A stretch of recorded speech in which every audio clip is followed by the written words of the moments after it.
നമസ്കാരം. JB ജംഗ്ഷനിലേക്ക് സ്വാഗതം. നാട്ടുകാരായ രണ്ട് യുവ അഭിനേതാക്കളെയാണ് JB ജംഗ്ഷനിൽ അതിഥികളായി കൊണ്ടുവരുന്നത്. റോഷനും അൻസിബയും. ഇരുവരും മലയാളത്തിൽ തുടങ്ങി തെന്നിന്ത്യൻ ഭാഷകളിൽ ശ്രദ്ധേയരായി. കോഴിക്കോട്ടുകാരായ റോഷനെയും അൻസിബയെയും നമുക്ക് JB ജംഗ്ഷനിലേക്ക് സ്വാഗതം ചെയ്യാം.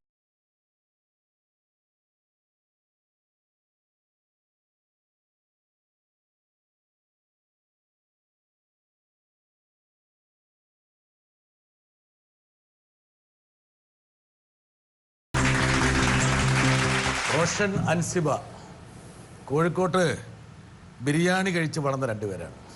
പക്ഷെ അതൊന്നും ഇപ്പൊ ശരീരത്തിൽ കാണുന്നില്ലല്ലോ. എന്ത് പറ്റി? നമ്മളെ നിലനിൽപ്പിന്റെ പ്രശ്നമായതുകൊണ്ട് തടി കുറച്ചു എന്ന് പറയാം. ബിരിയാണി കുറച്ച് കാലത്തേക്ക് പോയി. ബിരിയാണി നിർത്തിയാ? നിർത്തിയിട്ടില്ല, നിർത്താൻ പറ്റില്ല.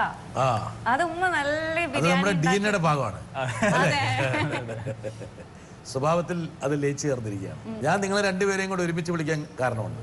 ഒരുപാട് സാദൃശ്യങ്ങളുണ്ട്. രണ്ടുപേരും ഒരു നാട്ടുകാരാണ്, ഒരു വിശ്വാസധാരയിൽപ്പെട്ടവരാണ്. ഒരുപക്ഷെ അതുമായി ബന്ധപ്പെട്ട പല വിവാദങ്ങളിലും വേണമെങ്കിൽ സംയുക്തമായി പ്രതികരിക്കാൻ ശേഷിയുള്ളവരാണ്. രണ്ടുപേരും ഒരുമിച്ച് ഒരു സിനിമയിൽ നന്നായി ശ്രദ്ധിക്കപ്പെട്ടു.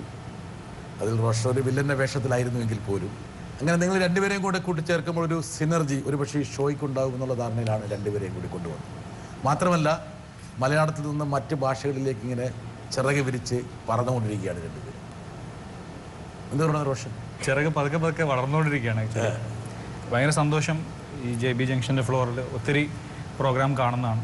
അപ്പം സാറിൻ്റെ പോലുള്ള വലിയൊരാളുടെ മുമ്പിൽ ഇങ്ങനത്തെ ഒരു ഷോ ചെയ്യാൻ പറ്റിയ തന്നെ ഞങ്ങളെ സംബന്ധിച്ച് വലിയൊരു കാര്യമാണ്. അപ്പോൾ ഈ സമയത്ത് അത് ഞങ്ങൾ വലിയൊരു അച്ചീവ്മെൻ്റായിട്ട് തന്നെ കാണുന്നു.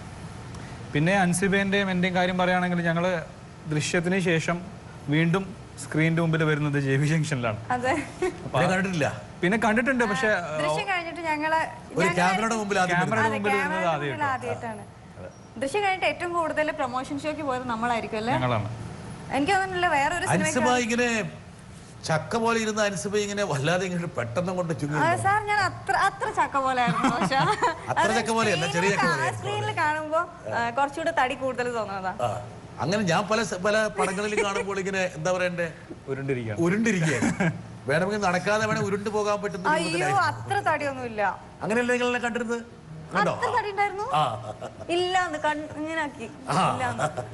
അങ്ങനെയൊക്കെ ആക്കുന്ന വേറെ അർത്ഥത്തിലായിരിക്കും വേണ്ട, ശ്രദ്ധിച്ചോണം നീ. അല്ല അൻസിബ വളരെ ചെറുപ്പത്തിൽ അൻസിബയ്ക്ക് സിനിമയോടൊരു കമ്പുണ്ടായിരുന്നു. എനിക്കൊന്ന് അൻസിബേനെ ഈ വഴിയിലേക്ക് നയിച്ചത് വേറെ ആരുമില്ല, ഉമ്മയായിരുന്നു.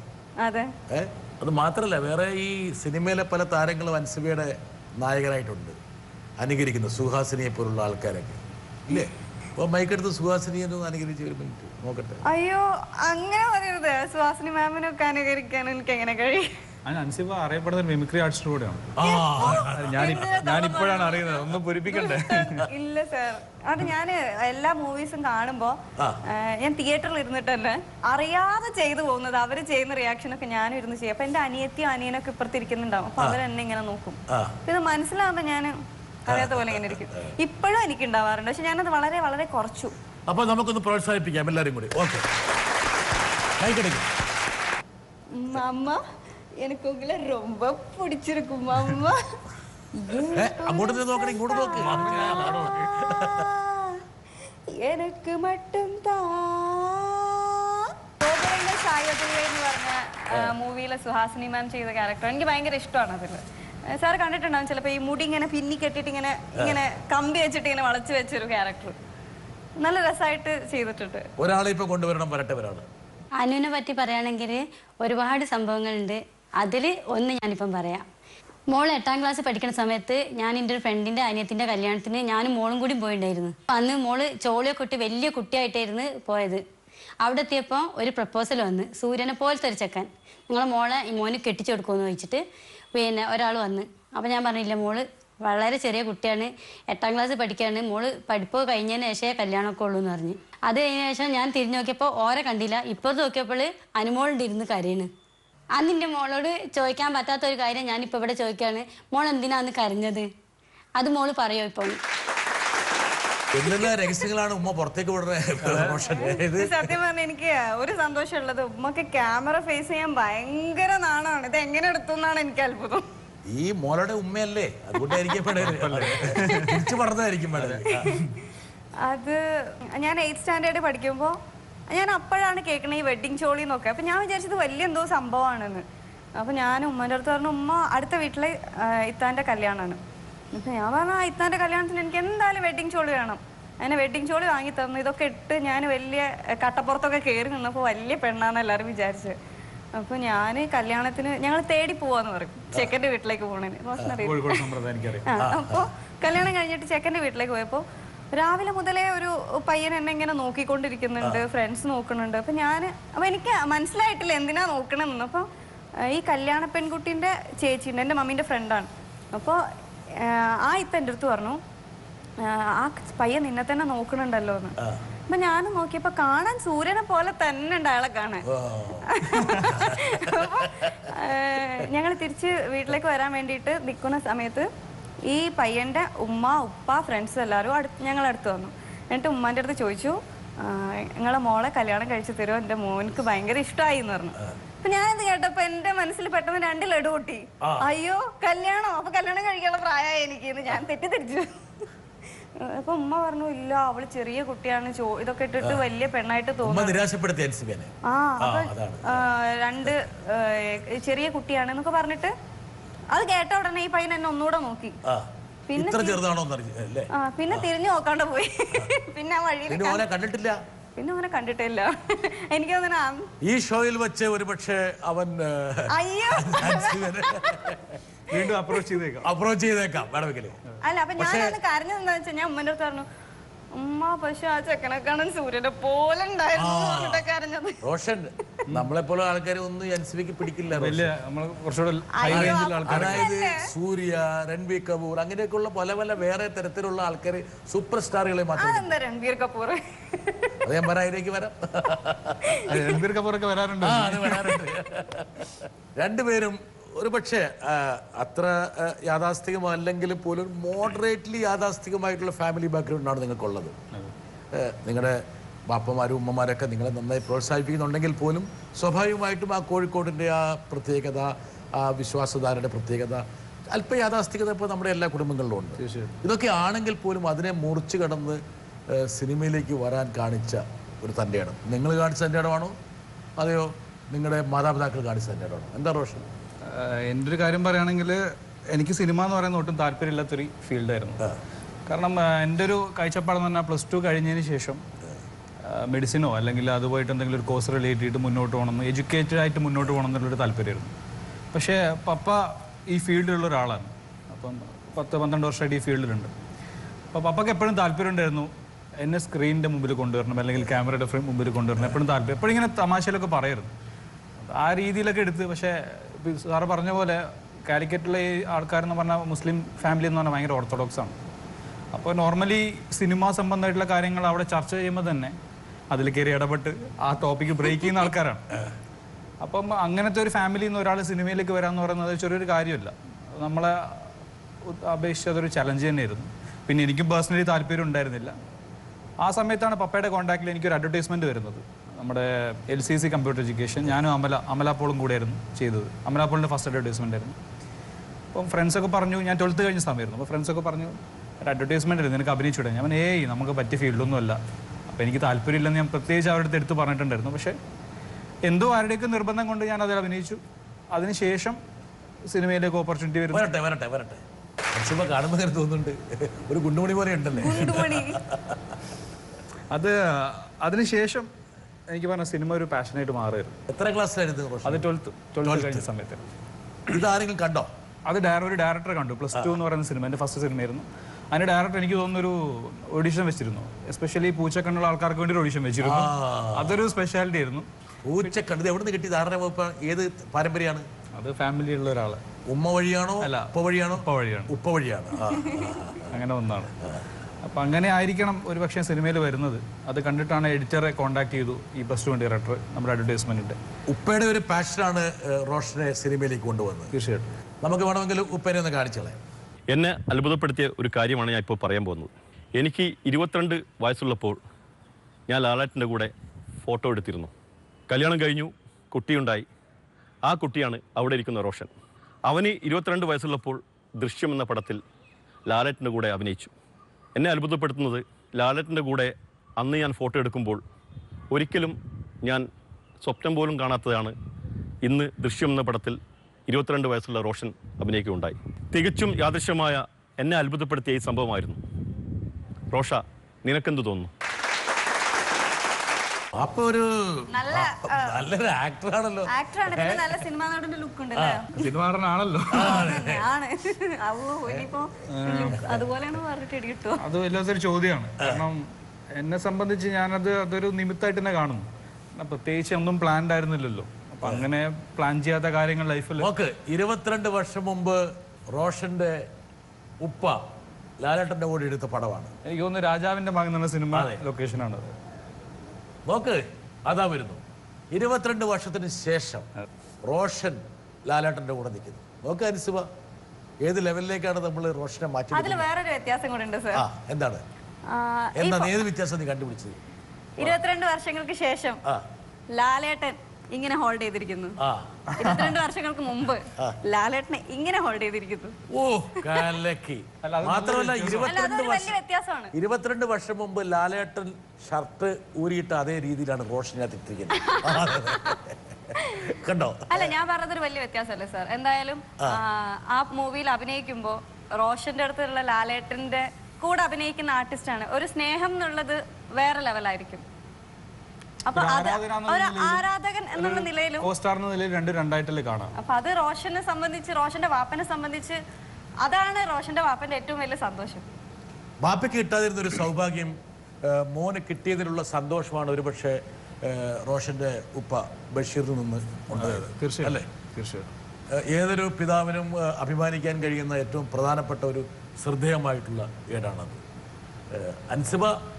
അൻസിബ ഈ പറഞ്ഞ പോലെ റോഷൻ വിചാരിച്ച പോലെ ഡോക്ടർ ആകാനോ എഞ്ചിനീയർ ആകാനോ ഒന്നും ആഗ്രഹിച്ചിട്ടുണ്ടായിരുന്നു. ശരിക്കും സത്യം പറ. സത്യമായിട്ട് ഞാന്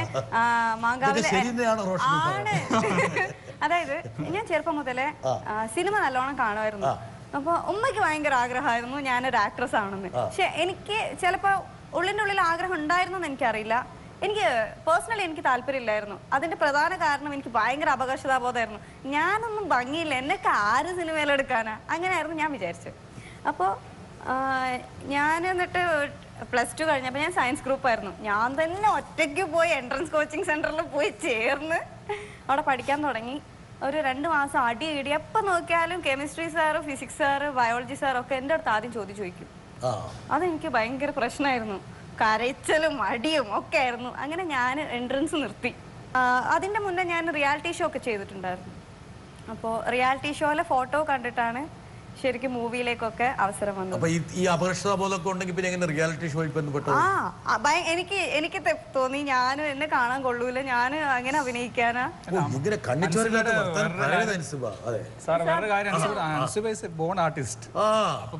അൻസിബക്ക് എവിടെ വന്നാലും പെർഫോം ചെയ്യാൻ പറ്റുമല്ലോ.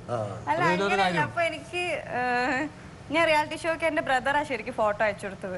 ഫോട്ടോ അയച്ചപ്പോ അവര് സെലക്ട് ചെയ്തു എന്ന് വിളിച്ചു പറഞ്ഞപ്പോ തന്നെ കുറച്ച് സമാധാനം. അപകർഷതാബോധം മാറിയത് എങ്ങനെയാണെന്ന് അറിയാം സാർ. ശരിക്കും 9th സ്റ്റാൻഡേർഡിലൊക്കെ പഠിക്കുമ്പോൾ ലവ് ലെറ്റേഴ്സ് കിട്ടാൻ തുടങ്ങി. അപ്പൊ ലവ് ലെറ്റേഴ്സ് ഒക്കെ കിട്ടാൻ തുടങ്ങി. കുറെ പേര് ഇഷ്ടമാന്നൊക്കെ പറയാൻ തുടങ്ങിയപ്പോ അപ്പൊ കാണാൻ അല്ലല്ല, ശരിക്കും പറഞ്ഞാല് അങ്ങനെ വന്നപ്പോ ശരിക്കും ഞാൻ അപ്പൊ കുഴപ്പമില്ല, അങ്ങനെ കുഴപ്പമില്ല. പ്രണയലേഖനം കൊണ്ട് അപകർഷതാബോധത്തിൽ നിന്ന് മറികടന്ന അല്ലേ ലോകത്തിലെ ആദ്യത്തെ ഒരു ധീരവനിതയായിരിക്കും പക്ഷെ ഒരു കോൺഫിഡൻസ് കിട്ടി. തീർച്ചയായിട്ടും അതിനകത്ത് ഒരു പോയിന്റ് ഉണ്ട്. അൻസിബ പറഞ്ഞ അൻസിബ കാണാൻ എങ്ങനെയാണ്, കൊള്ളാവോ, മറ്റുള്ളവരെക്കാരും നല്ലതാണോ എന്നൊക്കെയുള്ള പ്രശ്നങ്ങളൊക്കെ ഒരു പക്ഷെ പഠിക്കുമ്പോൾ ഉണ്ടാകാം. പക്ഷെ ഇങ്ങനെ പ്രണയലേഖനം ഇങ്ങനെ ഒന്നൊന്നായി വന്നു തുടങ്ങി അൻസിബയ്ക്ക് തോന്നി ഞാനൊരു കേമിയാന്നുള്ള കാര്യം, സുന്ദരിയാന്നുള്ള കാര്യം. അങ്ങനെ തോന്നിയിട്ടില്ല, കുഴപ്പമില്ല, മോശക്കാരിയല്ല, മോശമല്ല. ഈ റോഷനാണെങ്കിൽ പ്രണയലേഖനം അങ്ങനെ ഒരുപാട് എഴുതി കൊടുത്തിട്ടുണ്ട്. പിന്നെ നമ്മളെ പ്രായമുള്ളല്ലോ, അതൊക്കെ ചെയ്യുന്ന കാര്യമുണ്ട്. ഒന്നും മിണ്ടുന്നില്ല കളറാവൻ. അവൾ അങ്ങനെയാണ് റിയാലിറ്റി ഷോയിൽ പെടുന്നു. അപ്പൊ എനിക്കത് അറിയില്ല, ഇങ്ങനെ കുറെ മാസം നീണ്ടു നിൽക്കുന്ന. എനിക്ക് നല്ല ഓർമ്മയുണ്ട്, ഞാനായിരുന്നു അവിടെ പട്ടുപാവാടയും കുപ്പായൊക്കെ ഇട്ട് പോയ ഒരേ ഒരു കുട്ടി. ബാക്കി എല്ലാവരും ജീൻസും ടോപ്പും കുറെ മേക്കപ്പ് ഒക്കെ ചെയ്ത്. അപ്പൊ എനിക്കിതൊക്കെ ആദ്യമായിട്ടാണ് ഞാൻ കാണുന്നത്. എനിക്ക് ഐലൈനർ വരയ്ക്കാൻ പോലും അറിയില്ല. അപ്പോ സഹായിച്ചിരുന്നത് ഇല്ല, മേക്കപ്പ് ഒന്നും ചെയ്തില്ല. ഒരു നീല കളർ പട്ടുപാവാടയും കുപ്പായും ആയിരുന്നു ഞാൻ ഇട്ട്. നമ്മള് ഒരു 11 വർഷമായിട്ടുണ്ടാവും നമ്മൾ പരിചയപ്പെട്ടിട്ട്. ഇന്ദുലേഖ എന്ന് പറഞ്ഞ സീരിയലിൻ്റെ ലൊക്കേഷൻ വെച്ചിട്ടാണ് നമ്മൾ കാണുന്നത്. ഞാൻ മാധവനായിട്ടും അൻസിബ ഇന്ദുലേഖയായിട്ടും അന്ന് തുടങ്ങിയ സൗഹൃദമാണ്. അൻസിബ അതിനുശേഷം ഒരുപാട് ഉയരങ്ങളിലേക്ക് എത്തിപ്പോയി. എന്നിട്ട് പലപ്പോഴും അൻസിബ എന്നെ ഇങ്ങോട്ട് വിളിക്കുകയും എനിക്ക് മെസ്സേജ് ചെയ്യുകയും സിനിമയുടെ വിശേഷങ്ങൾ പറയുകയൊക്കെ ചെയ്യാറുണ്ട്. ഒരുപക്ഷെ ഞാൻ ചിലപ്പോൾ അങ്ങോട്ടേക്ക് വിളിക്കാറോ സംസാരിക്കാറോ ഒന്നും ഉണ്ടാവില്ല. എന്നാലും ആ ബന്ധങ്ങളെ നന്നായിട്ട് കാത്തു സൂക്ഷിക്കുന്നുണ്ട് അൻസിബ. എൻ്റേത് മാത്രമല്ല, പല പഴയ ബന്ധങ്ങളും കാത്തു സൂക്ഷിക്കാറുണ്ടെന്ന് എനിക്കറിയാം. അപ്പോൾ എങ്ങനെയാണ് ഇത്രയ്ക്കും ഉയരങ്ങളിലേക്ക് എത്തിയിട്ടും ഇങ്ങനൊരു ബന്ധം കാത്തു സൂക്ഷിക്കാൻ പറ്റുന്നത്? അതിന്റെ മാജിക് എന്താ? സീരിയൽ എങ്ങനെയാണ് വന്നുപെട്ടത്? കൈരളി ചാനലിന് വേണ്ടിയായിരുന്നു ശരിക്കും അത് ചെയ്തത്. ഇന്ദുലേഖ. അപ്പൊ ഞാനായിരുന്നു ഇന്ദുലേഖ കേട്ടോ. മാധവനായിട്ട് പ്രസാദേട്ടൻ. ഈ പ്രസാദേട്ടന്റെ കാര്യം പറയുകയാണെങ്കിൽ തെങ്ങും ചാരി നിന്നവൻ പെണ്ണുണ്ടോ എന്ന് പറയില്ലേ, അതുപോലെ സംഭവിച്ചതാ. അവിടെ വേറൊരാളായിരുന്നു മാധവനായിട്ട് അഭിനയിക്കാൻ വന്നത്. അപ്പൊ പ്രസാദേട്ടൻ അതിന്റെ പൂജയ്ക്ക് വന്നിട്ട് ഒരു തെങ്ങും ചാരി ഇങ്ങനെ നോക്കി നിൽക്കുമായിരുന്നു. അപ്പൊ മറ്റേ മാധവനായിട്ട് അഭിനയിക്കാൻ വന്ന ആൾക്ക് എങ്ങനെ പറഞ്ഞിട്ടും ഡയലോഗ് ശരിയാവണില്ല. അപ്പൊ ഡയറക്ടർ പറഞ്ഞു, ഇയാൾ ഇങ്ങോട്ട് വരൂ, മാധവനായിട്ടൊന്ന് അഭിനയിച്ചു നോക്കൂ. അങ്ങനെയാണ് പ്രസാദേട്ടൻ മാധവനായത് അതില്. അപ്പൊ കൈരളിക്ക് വേണ്ടി ചെയ്ത ഒരു സീരിയലായിരുന്നു അത്. അത് ഫിലിമിലായിരുന്നു ഷൂട്ട് ചെയ്തത്. അത് പക്ഷെ റിലീസ് ഒന്നും ചെയ്തിട്ടില്ല എന്ന് തോന്നുന്നു ഇത്രയായിട്ട്. അപ്പൊ അതില് എത്ര ദിവസം അഭിനയിച്ചു അൻസിബ? അതില് ഞാന് 7 ദിവസം 8 ദിവസം. അഭിനയത്തിന്റെ ബാലപാഠം അവിടുന്ന് തുടങ്ങി അല്ലേ? വളരെ പ്രധാനപ്പെട്ട ഒരു മുഹൂർത്തമായിരുന്നു ഒരു പക്ഷെ ആ സീരിയല്. കുറച്ചുകൂടി കോൺഫിഡൻസ് എനിക്ക് തോന്നുന്നു. അപ്പൊ അതിന്റെ ഡയറക്ടർ മുഹമ്മദ് കുട്ടി എന്നാണ് അദ്ദേഹത്തിന്റെ പേര്. അപ്പൊ അദ്ദേഹം ഇത് ചെയ്യുന്ന സമയത്ത് ആണ് മെഗാ സീരിയലിന്റെ ഒരു വരവും തോന്നുന്നു. എനിക്ക് അറിഞ്ഞൂടെ എന്തുകൊണ്ടായിരുന്നു അതൊന്ന് ചാനലിൽ വരാതെ പോയതെന്ന്. പിന്നെ അപ്പൊ ഇത് കുറച്ച് എപ്പിസോഡുള്ള ഒരു ഇതായിട്ടായിരുന്നു എടുത്തത്. അത് ഇതുവരെ വന്നിട്ടില്ല. നമുക്ക് വേണമെങ്കിൽ ഇനി അതൊക്കെ എവിടെയാണെന്ന് കണ്ടുപിടിച്ചിട്ട് വേണമെങ്കിൽ നമുക്കൊരു ടെലികാസ്റ്റ് നടത്തി കളയാം. വേറൊരു കാര്യം എന്ന് പറഞ്ഞാൽ ഞാൻ ഇങ്ങനെ കേട്ടിട്ടുണ്ട്, ചിലപ്പോൾ ഒരു ടോക്കായിരിക്കണം അത്. നമ്മൾ ആദ്യമായിട്ട് അഭിനയിച്ച കാര്യം പുറത്തു വന്നില്ലെങ്കിൽ നമ്മൾ സിനിമയിൽ ശ്രദ്ധിക്കപ്പെടുന്നു പറഞ്ഞിട്ടുണ്ട്. അങ്ങനെയുണ്ട്, അങ്ങനെ ഒരു സംഭവം ഉണ്ട്. അത് എങ്ങനെയാണെന്ന് എനിക്കറിയില്ല. അങ്ങനെ ഒരു സംഭവം മുക്കിയതാണോ? ഞാൻ ഭയങ്കര ഉപ്പയോ അല്ലെങ്കിൽ ഉപ്പയ്ക്കും ഉമ്മയ്ക്കും ഞാൻ അഭിനയിക്കണം എന്നുള്ളതല്ലാതെ വേറെ പ്രത്യേകിച്ച് അതിന്റെ ഉള്ളിലുള്ള ഉടായ്പ പരിപാടികളൊന്നും അറിയില്ല. വേറെ സിനിമയെ കുറിച്ച് ഒരുപാട് കാര്യങ്ങൾ അറിയില്ല. ഈ മേഖലയെ കുറിച്ച് വലിയ പരിചയമില്ല. ഒരുപാട് പരിചയം. പക്ഷെ അൻസിബ ഇപ്പൊ സിനിമയിലൊക്കെ ഇങ്ങനെ പയ്യെ ഉയർന്നു വരുമ്പോൾ അവർക്ക് ഈ കാര്യങ്ങളൊക്കെ മനസ്സിലാകുന്നില്ലേ? പിന്നല്ലാതെ പ്രശസ്തി തേടി മകളെ എത്തുമ്പോൾ അതിന്റെ പിന്നിലും മുമ്പിലും ഒക്കെ ഉള്ള ചേരുവകളെ കുറിച്ചൊക്കെ അവർക്ക് നല്ല ബോധ്യമില്ലേ? തീർച്ചയായിട്ടും. അവർക്ക് സന്തോഷമാണോ, ഒരു ചെറിയൊരു അമ്പരപ്പുണ്ടോ, പേടിയുണ്ടോ, എന്താണ് അവരുടെ വികാരം? അല്ല, എനിക്ക് എന്റെ ഉമ്മ എപ്പോഴും എന്റെ ഉമ്മന്റെ വേറൊരു കാര്യം പറഞ്ഞത്, എന്റെ അനിയത്തി നന്നായിട്ട് പഠിക്കും. അപ്പം അവൾക്ക് എല്ലാ സബ്ജക്റ്റിനും 98, 99 ഇങ്ങനെയാണ് മാർക്ക്. ചേച്ചിയെ പോലെ അല്ല? അല്ല, എന്നെ പോലെയല്ല. ഞാനൊരു ആവറേജ് സ്റ്റുഡന്റ് ആയിരുന്നു. അപ്പോ ഇവളെ സ്കൂളിൽ പ്രോഗ്രസ് കാർഡ് സൈൻ ചെയ്യേണ്ട പാരന്റ്സ് മീറ്റിംഗ് ഉണ്ട്. അപ്പൊ മമ്മി അവിടെ നിന്ന് പറയാണ്, ഇവൾ എൻ്റെ അടുത്ത് പറഞ്ഞു, ഇത്താത്ത ഉമ്മ എന്നെ എല്ലാവരും മുന്നൊന്നും നാണം കെടുത്തിന്ന് ഭയങ്കര സങ്കടത്തിൽ പറഞ്ഞു. അപ്പൊ ഞാൻ ഇവളടുത്ത് ചോദിച്ചു, എന്താ നാണം കെടുത്തിയത് നിന്നെ? പറയാം, ഇത്താത്ത ഉമ്മ പറയാ എല്ലാത്തിനും 98, 99 ഒക്കെ ഉണ്ട്. അപ്പോൾ കണക്കിന് മാത്രം അവൾക്ക് 97 ആയിപ്പോയി. മിസ്സേ, അവള് ശരിക്കും ശ്രദ്ധിക്കായിരുന്നെങ്കിൽ കിട്ടുമായിരുന്നു. എന്ത് പണിയാ നീ ചെയ്തു പറഞ്ഞിട്ട് അവളെ വഴക്ക് വേണം. അപ്പോൾ അവള് വിചാരിച്ച അവളെ നാണം കെടുത്തിയതാണ്. അപ്പൊ ഞാൻ പറഞ്ഞു, എന്റെ പൊന്നു മോളെ, നിന്നെ നാണം കെടുത്തിയതല്ല, അത് ആ എല്ലാ പാരന്റ്സിന്റെ ഇടയിൽ ആളായതാണ് ഉമ്മ. അതുപോലെ എന്റെ ഒരു കുഞ്ഞു കാര്യമാണെങ്കിലും ഉമ്മക്ക് അത് വലിയ കാര്യമാണ്. അപ്പോ ഉമ്മയ്ക്ക് അങ്ങനെ ടെൻഷനൊന്നുമില്ല. ഉമ്മയ്ക്ക് ഞാൻ എന്നെ പറ്റി എല്ലാവരും നല്ലത് പറയണതും അല്ലെങ്കിൽ എന്നെ സ്ക്രീനിൽ കാണുന്ന ഒരു കുഞ്ഞു ഷോട്ടാണെങ്കിൽ പോലും ഉമ്മ അതിരുന്ന് കാണും. ഞാൻ ആദ്യമായിട്ട് അഭിനയിച്ചത് ഇന്നത്തെ ചിന്താവിഷയം എന്ന സിനിമയിലാണ്. ഒരൊറ്റ ഷോട്ടേ അഭിനയിച്ചിട്ടുള്ളൂ, സത്യൻ സാറിന്റെ. അപ്പോൾ ഫോട്ടോ അയച്ചത് ഉമ്മയാണ്. സത്യൻ സാറിന്റെ അഡ്രസ്സൊക്കെ എവിടെ നോക്കിയിട്ട് ഉമ്മ എൻ്റെ ഫോട്ടോ അയച്ചു. അപ്പോൾ സത്യൻ സാറ് വിളിച്ച സമയത്ത് എൻ്റെ എക്സാം ആയിരുന്നു, 10th എന്തോ ആയിരുന്നു. അപ്പോൾ ഞാൻ പറഞ്ഞു, സാർ എന്നെ വിളിച്ചിട്ട് പറഞ്ഞു, മോക്ക് അഭിനയിക്കാൻ ഭയങ്കര ആഗ്രഹമല്ലേ വന്നോന്ന്. അപ്പൊ ഞാൻ പറഞ്ഞു, അയ്യോ എനിക്ക് എക്സാമാണ്, വരാനൊന്നും പറ്റൂലെന്ന്. അപ്പൊ സാറിന് മനസ്സിലായിട്ടുണ്ടാവും എനിക്ക് ഇഷ്ടമാണ് അഭിനയിക്കാന്ന്. എന്നാൽ സാറിൽ ഏതായാലും മോക്ക് അഭിനയിക്കാൻ ആഗ്രഹമില്ല, ഒരു ദിവസം വന്ന് അഭിനയിച്ച് പൊയ്ക്കോന്നു. അങ്ങനെ ഞാനൊരു ദിവസം അഭിനയിക്കാൻ പോയി. മീര ജാസ്മിൻ, ലാലേട്ടൻ, മോഹിനി ഇവരെല്ലാരും കൂടെ ഉള്ളൊരു കഫേയിൽ വെച്ചിട്ടുള്ളൊരു കോമ്പിനേഷൻ സീനാണ്. അപ്പോൾ അതിൽ ഞങ്ങളെല്ലാവരും കൂടെ, ഞാനും എൻ്റെ ഫ്രണ്ട്സും ഒക്കെ ഇരിക്കുകയാണ്. അപ്പോൾ ഹാഫ് സ്കേർട്ടാണ്, യൂണിഫോമാണ് ഡ്രസ്സ്. അപ്പോൾ ഒരു പയ്യനെ ഇങ്ങനെ ഫോട്ടോ എടുക്കുമ്പോൾ മീര ജാസ്മിൻ്റെ ഒരു ഇൻട്രോ സീനാണ്, അവരുടെ ക്യാരക്ടർ കാണിക്കുന്ന ഒരു സീനാണത്. അപ്പോൾ മീര ജാസ്മിൻ വന്നിട്ട് ഈ പയ്യനെ അടിച്ചിട്ട് പറയും, നിങ്ങൾക്കൊക്കെ ക്ലാസ് ഇല്ലേ, ക്ലാസ് പൊക്കൂടെ എന്ന്. അപ്പം ഞാൻ പറയും, ഞങ്ങളൊക്കെ ഫ്രണ്ട്സാണ്, ഒറ്റ ഡയലോഗേ ഉള്ളൂ അതിൽ. അപ്പോൾ അതാണ് അഭിനയിച്ചത്. അപ്പം ഞാൻ ആ ഒരു ഷോട്ട് പോലും ഇപ്പോഴും ടി വിയിൽ ഇന്നത്തെ ചിന്താവിഷയം ഉണ്ട് എന്ന് പറഞ്ഞാൽ ഉമ്മ ഫസ്റ്റ് മുതൽ കാണും, എന്നെ കാണാൻ വേണ്ടി മാത്രം. അതാണ് ഈ സ്നേഹമൊക്കെ എപ്പോഴും മനസ്സിൽ സൂക്ഷിച്ചുകൊണ്ടിരിക്കണം കേട്ടോ. വരട്ടെവരാണ്. ഹായ് റോഷന് ഓർമ്മ ഉണ്ടാവും +2 ഓഡിഷൻ. 2000-ഓളം പേരുണ്ടായിരുന്നു അന്ന് ഓഡിഷന്. പക്ഷേ ആരും തൃപ്തിയായില്ല. ആ സമയത്താണ് റോഷൻ വരുന്നത് ഓഡിഷന് വേണ്ടിയിട്ട്. പപ്പ പറഞ്ഞു നന്നായിട്ട് അഭിനയിക്കും എന്ന് പറഞ്ഞു.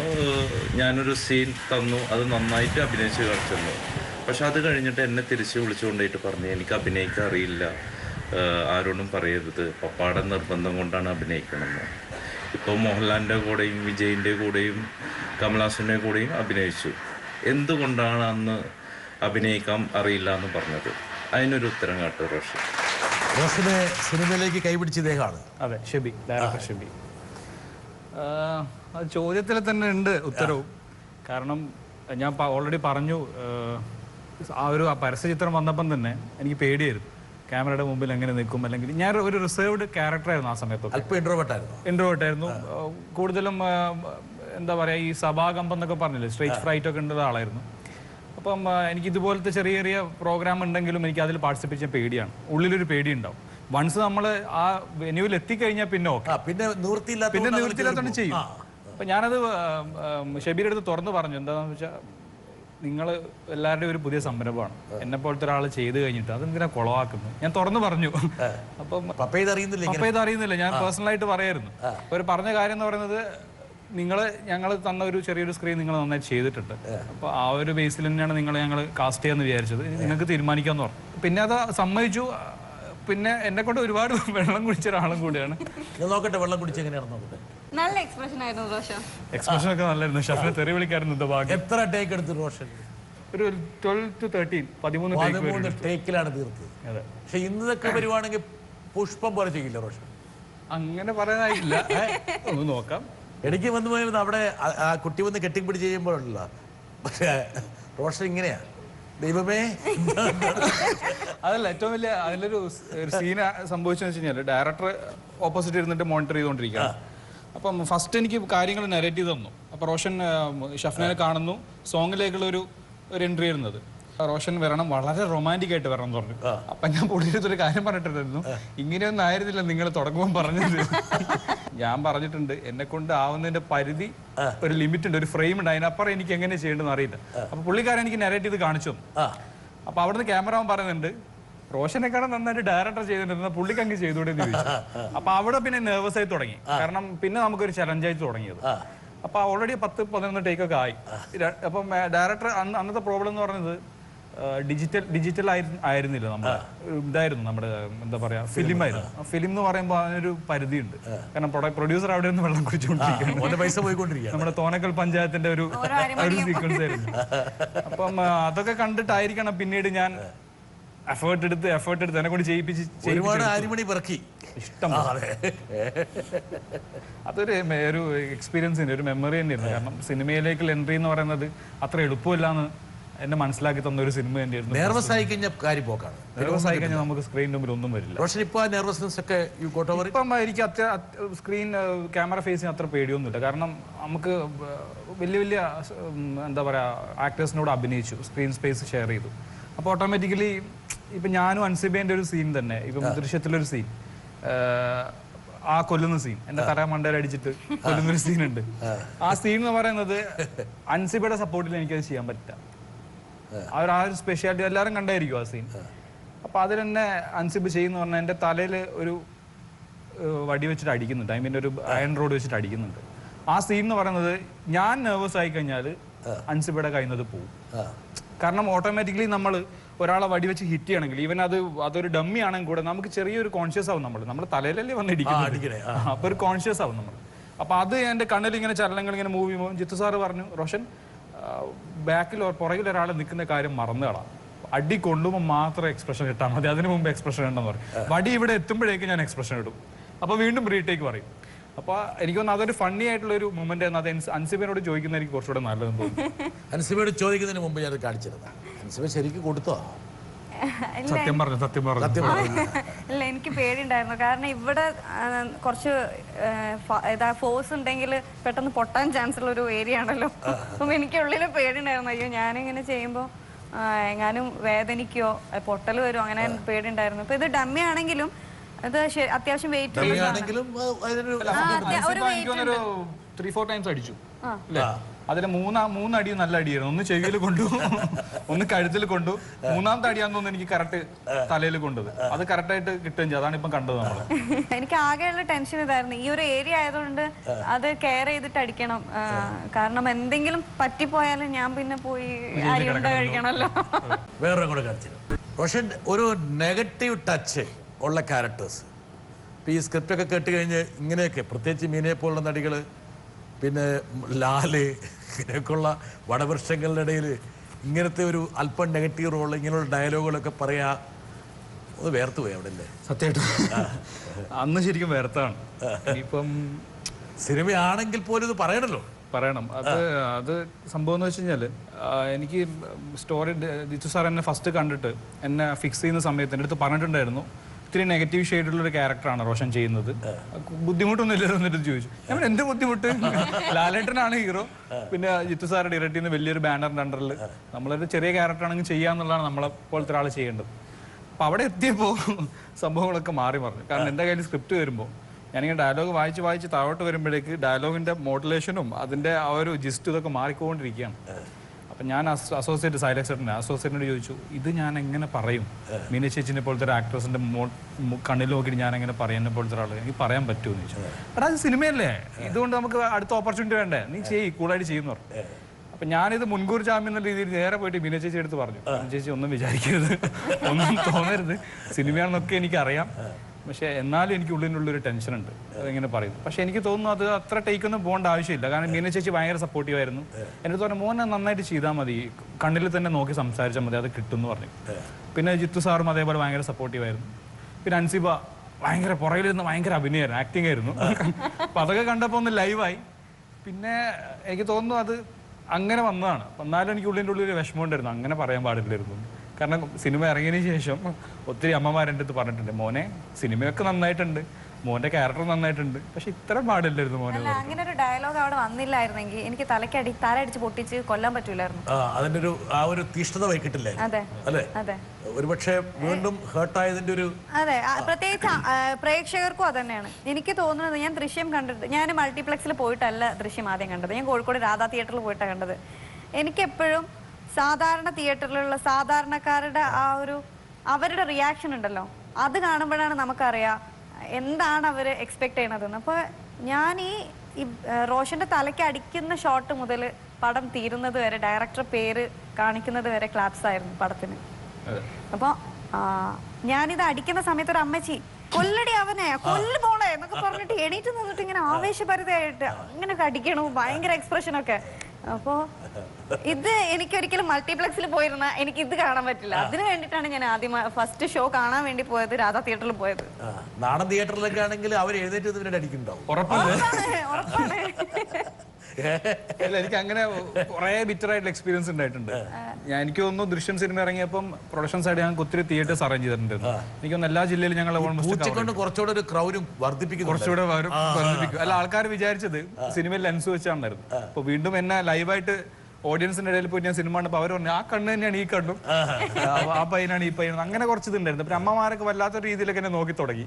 ആ സംശയം അതുകൊണ്ടായിരിക്കും. അപ്പൊ പിന്നെ എനിക്ക് തോന്നി, പക്ഷെ ഞാനത് മനസ്സിലാക്കുന്നത് നമ്മളെ ക്യാരക്ടർ അത്രയും സക്സസ് ആവേണ്ടായിരിക്കും. അതല്ലെങ്കിൽ ആ ഒരു തീഷ്ണത അല്ലെങ്കിൽ ആ ഒരു വികാര ഇത് ഉണ്ടാവില്ല. അതാണ്.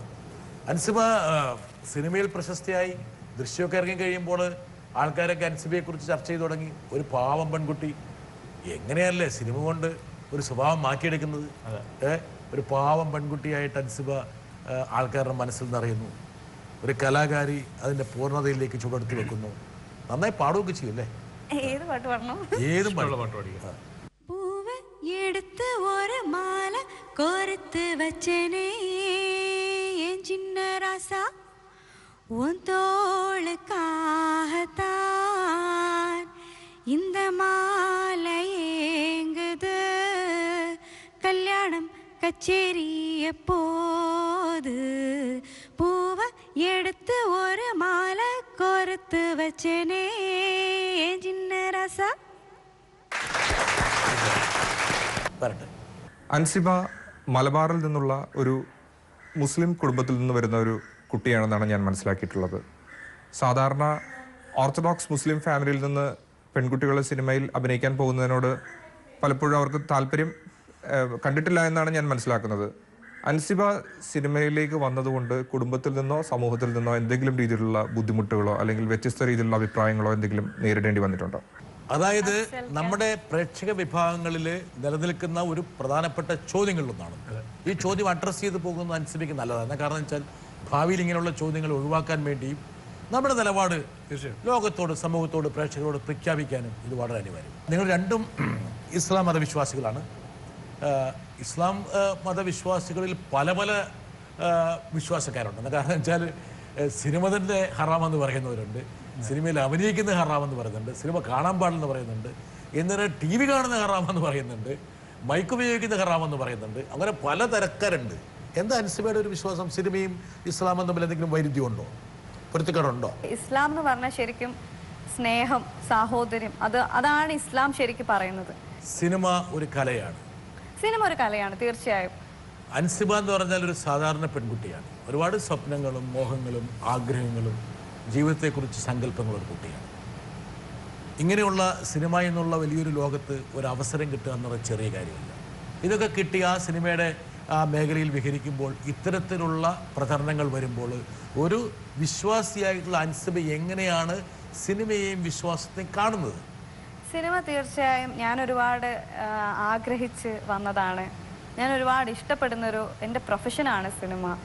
നമ്മളെന്തും ഇഷ്ടത്തോടെ ചെയ്താൽ, പ്രൊഫഷൻ ആണെങ്കിൽ നമ്മൾ ഇഷ്ടത്തോടെ ചെയ്യുന്ന കാര്യം നമ്മുടെ പ്രൊഫഷൻ ആവുകയാണെങ്കിൽ അതാണ് ഒരു വ്യക്തിയുടെ ഏറ്റവും വലിയ ഭാഗ്യം എന്ന് ഞാൻ വിശ്വസിക്കുകയാണ്. കാരണം ഇഷ്ടമില്ലാത്ത ജോലികൾ ചെയ്യുന്ന ഒരുപാട് പേരുണ്ട് ഈ ലോകത്ത്. വിശ്വാസവുമായിട്ട് ഇതിനെ കൂട്ടിയിണക്കേണ്ട കാര്യമില്ല. ഒരിക്കലും വിശ്വാസത്തിന് ഇതുമായിട്ട് കൂട്ടിയിണക്കുന്നില്ല. പിന്നെ വേറൊരു കാര്യമുണ്ട്, നമ്മൾ എന്ത് തൊഴിലാണോ ചെയ്യുന്നത് അതിന് അതിൻ്റെതായിട്ടുള്ള മാന്യതയും ഉണ്ട്, അതിൻ്റെതായിട്ടുള്ള റെസ്പെക്ട് നമ്മൾ കൊടുക്കണം. ഞാനിപ്പോൾ ഒരു റോഡ് ക്ലീൻ ചെയ്യുന്ന ഒരു കുട്ടിയാണെങ്കിൽ, അങ്ങനെ ഒരാളാണെങ്കിൽ അഭിമാനിക്കുന്നു. അൻസിബ ഇത് പറയാൻ കാരണം എന്താ വെച്ചാൽ നമ്മുടെ പല സോഷ്യൽ മീഡിയ കമന്റുകൾ ഒരുപക്ഷെ റോഷൻ നോക്കുന്നുണ്ടാവും. നമ്മൾ ഒരിക്കലും ചിന്തിക്കാത്ത രീതിയിലുള്ള സങ്കുചിതമായിട്ടുള്ള പ്രതികരണങ്ങൾ, ഇത്രത്തോളം സങ്കുചിതത്വം. യഥാർത്ഥത്തിൽ എന്നെ അത്ഭുതപ്പെടുത്തിയ കാര്യം, ഞാൻ പറയുന്നതിൽ നിങ്ങൾക്കെല്ലാം വളരെ ബഹുമാനമുള്ള എനിക്ക് എൻ്റെ സ്ഥാപനവുമായി ബന്ധപ്പെട്ടുള്ള ഒരാളാണ് പറഞ്ഞത്. അതായത് ഇവരൊക്കെ ഈ അഭിപ്രായം പ്രകടിപ്പിക്കുന്നത് സോഷ്യൽ മീഡിയയല്ല. സോഷ്യൽ മീഡിയ എന്ന് പറയുന്നത് സിനിമ പോലെ തന്നെയുള്ളൊരു നവമാധ്യമമാണ്. അപ്പോൾ ഇത് നിഷിദ്ധമാണെങ്കിൽ ഇത് നിഷിദ്ധമാണ്, തീർച്ചയായിട്ടുമാണ്. പിന്നെ അത് മാത്രമല്ല, എനിക്ക് തോന്നിയൊരു കാര്യം, എന്റെ പേജ് ലൈക്ക് ചെയ്യുന്നത് കൊണ്ടാണ് എന്റെ പോസ്റ്റ് കാണുന്നത് അല്ലേ? കാരണം എന്റെ സൈറ്റിൽ വന്നിട്ടാണല്ലോ കമന്റ്സ് ഇടുന്നത്. അപ്പോൾ ഞാൻ ആലോചിക്കുന്ന കാര്യം, അപ്പൊ എന്തിനു ലൈക്ക് ചെയ്തു? എന്റെ പേജ് ലൈക്ക് ചെയ്യണ്ട. വസ്ത്രധാരണത്തിൽ വന്നിട്ടുള്ള ഒരു മാറ്റം ഇപ്പോൾ പലപ്പോഴും പല മേഖലകളിലും ഇപ്പൊ പർദ്ദ അങ്ങനെയുള്ള ഇതൊക്കെ, അൻസിബയ്ക്ക് അതിനോടൊക്കെ ഉള്ള നിലപാടെന്താണ്? ഞാൻ ഇപ്പോഴും പർദ്ദ യൂസ് ചെയ്യുന്ന ആളാണ്. പിന്നെ ഒക്കേഷനിലാണ് യൂസ് ചെയ്യുന്നത്. ഞാനിപ്പോ ഏറ്റവും കൂടുതൽ യൂസ് ചെയ്യാൻ പെരുന്നാൾ നമസ്കാരത്തിന് പോവാറുണ്ട്. അപ്പൊ ആ സമയത്ത് പർദ്ദ യൂസ് ചെയ്യാറുണ്ട്. പിന്നെ ഞാൻ +2 വരെ ഞാൻ സ്ഥിരമായിട്ട് പർദ്ദ യൂസ് ചെയ്തിട്ടുണ്ടായിരുന്നു, സ്കൂളിലേക്കും സ്പെഷ്യൽ ക്ലാസ്സിനും ഒക്കെ വേണ്ടിയിട്ട്. ഇപ്പോഴും ഞാൻ ദുബായിൽ പോകുമ്പോൾ പർദ്ദ യൂസ് ചെയ്യാറുണ്ട്. ഞങ്ങൾ ഇപ്രാവശ്യം ന്യൂ ഇയർ സെലിബ്രേഷന് ദുബായിൽ ഫാമിലി എല്ലാവരും പോയിട്ടുണ്ടായിരുന്നു. അപ്പോൾ ഷെയ്ഖ് സായിദ് മോസ്കിൽ പോയിട്ടുണ്ടായിരുന്നു. അപ്പോൾ നമുക്ക് അവിടെ പോകുമ്പോൾ തീർച്ചയായിട്ടും നമ്മൾ പർദ്ദ അണിഞ്ഞിട്ടാണ് പോകേണ്ടത്. അപ്പോൾ അവിടെ ഞാൻ അങ്ങനെയായിരുന്നു പോയത്. അപ്പോൾ നമ്മൾ ഒക്കേഷൻ അനുസരിച്ചിട്ടല്ലേ ഡ്രസ്സ് ഇടേണ്ടത്. ഇപ്പം ഞാനൊരു അതെ, ഒരു സിനിമയില് ഒരു ഗ്ലാമറസ് വേഷത്തിൽ അൻസിബ അഭിനയിക്കുമ്പോൾ പറഞ്ഞിട്ട് അഭിനയിക്കാൻ പറ്റില്ല. ഇല്ല, അതുപോലെ ഇപ്പൊ എനിക്കൊരു മുസ്ലിം ക്യാരക്ടർ വന്നു. അപ്പൊ ഞാൻ പറയണേ, നോക്കൂ സർ, എനിക്ക് പർദ്ദയൊന്നും ഇടാൻ പറ്റില്ല, ഞാൻ നല്ല സെറ്റ് സാരിയൊക്കെ എടുത്ത് നല്ല വലിയ പൊട്ടൊക്കെ വെച്ചിട്ട് അഭിനയിച്ചോളാം എന്ന് എനിക്ക് പറയാൻ പറ്റില്ലല്ലോ. വസ്ത്രധാരണം എന്നുള്ളത് നമ്മുടെ കൺവീനിയൻസിന് വേണ്ടിയുള്ളതാണ്. അതാണ് ഉദ്ദേശിക്കുന്നത് പറഞ്ഞു. തീർച്ചയായിട്ടും നമ്മുടെ അവസരങ്ങൾക്കനുസരിച്ചായിരിക്കണം. കാരണം നമുക്ക് ഒരു പാർട്ടിക്ക് നമ്മൾ യൂണിഫോം ഇട്ടിട്ട് പോകാൻ പറ്റുമോ? റോഷൻ ഇതേ അഭിപ്രായമാണോ റോഷനും ഇത് സംബന്ധിച്ചുള്ളത്? റോഷനും ഒരു പക്ഷേ ഇതുപോലുള്ള അഭിപ്രായങ്ങൾക്ക് പുരുഷന് കുറച്ചും കൂടി ഒരു സ്വാതന്ത്ര്യം ഇക്കാര്യത്തിലുണ്ട് എനിക്ക് തോന്നുന്നു. അല്ല, അങ്ങനെയാണല്ലോ നമ്മുടെ സോഷ്യൽ മീഡിയ കാണുന്നത്. അൻസിബ ചെയ്ത അതേ കാര്യം റോഷൻ ചെയ്താൽ അൻസിബയ്ക്ക് കിട്ടിയ വിമർശനങ്ങൾ റോഷന് കിട്ടാൻ സാധ്യതയില്ല. ഇല്ല, മനസ്സിലാക്കണം. ഒരു പെൺകുട്ടിയെയും ആൺകുട്ടിയെയും രണ്ടായി കാണുന്ന ഒരു ലോകത്താണ് നമ്മൾ ജീവിക്കുന്നത്. അങ്ങനെ ആകരുതെന്ന് ആഗ്രഹിച്ചുകൊണ്ട് ഞാൻ പറയുകയാണ്. അങ്ങനെ ആകാൻ പാടില്ല, പക്ഷേ അതാണ് യാഥാർത്ഥ്യം. അതെ അതെ. ഇപ്പം ഗ്ലാമറസ് ആയിട്ട് റോഷൻ അഭിനയിച്ച് ഒരു രംഗമാണെങ്കിൽ ആർക്കും ഒരു പ്രശ്നം ഉണ്ടാവില്ല. അത് ഓരോരുത്തരുടെ മനസ്സിലാണ് ആ കാര്യങ്ങൾ ഇരിക്കുന്നത്. അത് അവരറിയാതെ പുറത്തോട്ട് വരുന്നു എന്നുള്ളതാണ് സത്യം. ഇതിപ്പം ഇതിനെപ്പറ്റി സാറ് ചോദിക്കുമ്പോൾ എനിക്ക് പ്രത്യേകിച്ച് ഞാൻ ഡിപ്ലോമാറ്റിക്കായിട്ട് പറയല്ല, എൻ്റെ ഒരു കാഴ്ചപ്പാട് നോക്കുകയാണെങ്കിൽ ഓരോരുത്തരുടെ പേഴ്സണൽ ചോയ്സാണ്. അത് അവരുടെ ലൈഫ് സ്റ്റൈലാണ്. അത് ബാക്കിയുള്ളൊരു ബോധേഡ് ആവുന്നതുകൊണ്ടാണ് ഇത് പ്രശ്നം വരുന്നത്. കാരണം എല്ലാവരുടെയും നന്മകളും തിന്മകളും ഒക്കെ ഉണ്ടല്ലോ. അപ്പം അവരുടെ സൈഡ് അവർ ചിന്തിക്കാതെ ബാക്കിയുള്ളവരെ പറ്റി കുറ്റം പറയുന്നത് പൊതുവേ ജനങ്ങൾക്കൊരു ഇഷ്ടമുള്ള കാര്യമാണ്. ഇപ്പം എൻ്റെ ട്രോൾസ് വരുമ്പം തന്നെ എൻ്റെ ഒരു ട്രോൾ വന്നു കഴിഞ്ഞാൽ ഞാൻ ആദ്യം നോക്കുന്നത് അതിൻ്റെ കമൻസാണ്. കാരണം അതിൻ്റെ കമൻസ് എന്ന് പറയാൻ നമ്മൾ അതുമായിട്ട് ഒരു റിലേറ്റ് ചെയ്യാൻ പറ്റാത്ത കമൻസ് അതിലുണ്ടാകുന്നത്. അപ്പം ഞാനിങ്ങനെ ആലോചിച്ച് നോക്കുമ്പോൾ ആദ്യമൊക്കെ എനിക്ക് അതൊക്കെ കാണുമ്പോൾ ചെറിയ വിഷമമുണ്ടായിരുന്നു. ഇപ്പം പിന്നെ എന്ത് ചെയ്യുന്നറിയാം, അതൊരു പോസിറ്റീവായിട്ട് നമ്മൾ എടുക്കുന്നു. കാരണം നമ്മളിപ്പോഴും ആൾക്കാർ അന്വേഷിക്കുന്നുണ്ട്, അല്ലെങ്കിൽ നമ്മളിപ്പോഴും ആൾക്കാർക്ക് ഡിമാൻഡ് ചെയ്യുന്നുണ്ട്. അപ്പം അങ്ങനെ നോക്കുമ്പോൾ ഞാൻ പറഞ്ഞില്ല, അൻസിബയുടെ ഒരു ഇത് പറയുകയാണെങ്കിൽ അതൊരു പോസിറ്റീവായിട്ട് തന്നെ കണ്ടാൽ മതി.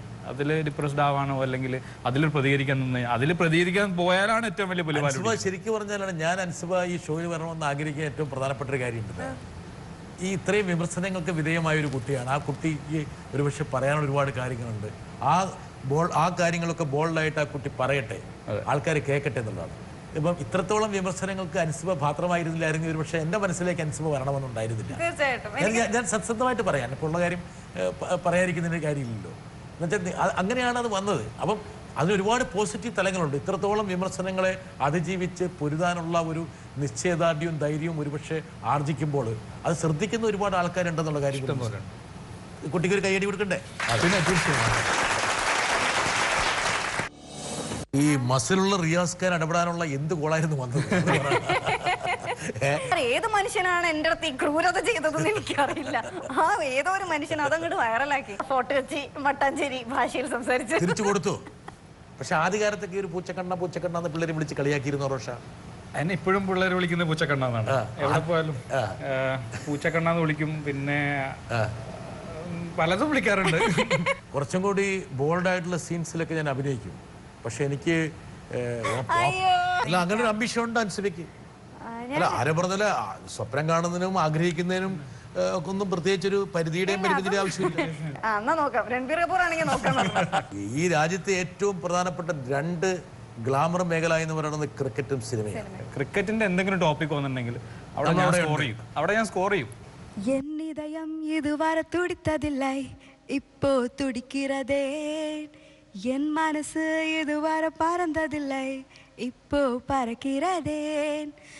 അൻസിബയ്ക്കൊപ്പം ഡാൻസ് കളിക്കാൻ 3 പേരെ ഒരേ സമയം തയ്യാറാക്കുന്നു. ആരെ തിരഞ്ഞെടുക്കും? സൂര്യ.